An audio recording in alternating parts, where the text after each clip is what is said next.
BFG Chapter 18, The Palace. "By gumdrops," whispered the big friendly giant. "Is this really it?" "There's the palace," Sophie whispered back, no more than 100 yards away through the tall trees in the garden, across the mown lawns and the tidy flower beds. The massive shape of the palace itself loomed through the darkness. It was made of whitish stone. The sheer size of it staggered the BFG. "But this palace is having 100 bedrooms at least," he said. "Easily, I should think," Sophie whispered. "Then I is boggled," the BFG said. "How is I supposably finding the one where the queen is sleeping?" "Let's go a bit closer and have a look," Sophie whispered. The BFG glided forward among the trees. Suddenly it stopped dead. The great ear in which Sophie was sitting began to swivel round. "Hey," Sophie whispered, "you're going to tip me out." "Shh," the BFG whispered back. "I is hearing something." He stopped behind a clump of bushes, and he waited. The ear was still swinging this way and that. Sophie had to hang on tight to the BFG so she didn't tumble out. He pointed through a gap in the bushes, and there, no more than 50 yards away, she saw a man paddling softly across the lawn. He had a guard dog with him on a leash.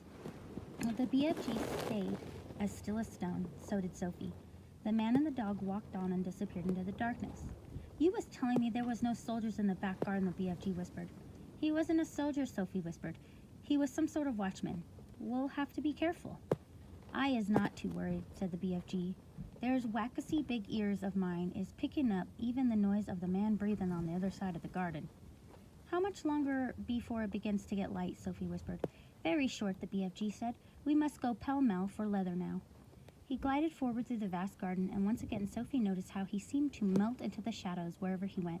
His feet made no sound at all, even when he was walking on gravel. Suddenly, they were right up close against the back wall of the great palace. The BFG's head was level with the upper windows, one flight up, and Sophie, sitting in his ear, had the same view. In all the windows on the floor, the curtains seemed to be drawn. There was no light showing anywhere. In the distance, they could hear the muttered sound of traffic going round Hyde Park Corner. The BFG stopped and put his other ear, the one Sophie wasn't sitting in, close to the first window. "No," he whispered. "What are you listening for?" Sophie whispered back. "For breathing," the BFG whispered. "I is able to tell if it is a man, human being, or a lady by the breathing voice." He was a man in there, snortling a little bit too. He glided on, flattering his tall, thin, black-cloaked body against the side of the building. He came to the next window and listened. "Nope," he whispered. He moved on. "The room is empty," he whispered. He listened in at several more windows, but at each one he shook his head and moved on. When he came to the window in the very center of the palace, he listened, but did not move on. "Ho, ho," he whispered. "He has a lady sleeping in there." Sophie felt a little quiver go down her spine. "But who?" she whispered back. The BFG put a finger to his lips for silence. He reached up to the window and parted the curtains ever so slightly.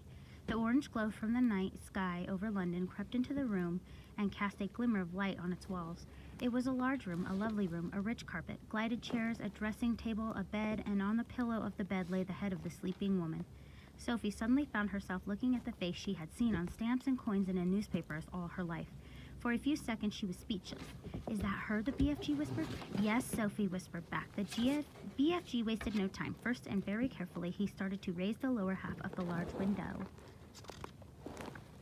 The BFG was an expert on windows. He had opened thousands of them over the years to blow in his dreams to children's bedrooms. Some windows got stuck, some were wobbly, some creaked. He was pleased to find that the queen's window slipped upward like silk. He pushed up the lower half as far as it could go, so as to leave a place on the sill for Sophie to sit. Next, he closed the crank of the curtains. Then with the finger and thumb, he lifted Sophie out of his ear and placed her on the window ledge, with her legs dangling just inside the room, but behind the curtains. "Now don't go toppling forward," the BFG whispered. "You must always be holding on tight with both hands to the side of the windowsill." Sophie did as he said. It was summertime in London, and the night was not cold, but don't forget that Sophie was wearing only a thin nightie. She would have given anything for a dressing gown, not just to keep her warm, but to hide the whiteness of her nightie from the watchful eyes of the garden below. The BFG was taking the glass jar from his pocket in his cloak. He unscrewed the lid. Now very cautiously he poured the precious dream into the wide end of the trumpet. He steered the trumpet through the curtain, far into the room, aiming it at the place where he knew the bed would be. He took a deep breath. He puffed out his cheeks and poof, he blew. Now he was withdrawing the trumpet, sliding it over very, very carefully like a thermometer. "Is you all right, sitting there?"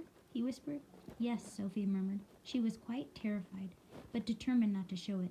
She looked down over her shoulder. The ground seemed miles away. It was a nasty drop. How long will it take for the dream to work? Sophie whispered. Sometimes an hour, the BFG whispered back. Sometimes it's slower.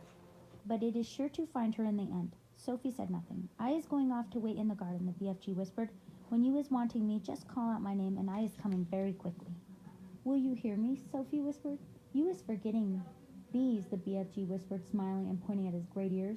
Goodbye, Sophie whispered. Suddenly and unexpectedly, the BFG leaned forward and kissed her gently on the cheek. Sophie felt like crying. When she turned to look at him, he was already gone. He had simply melted away in the garden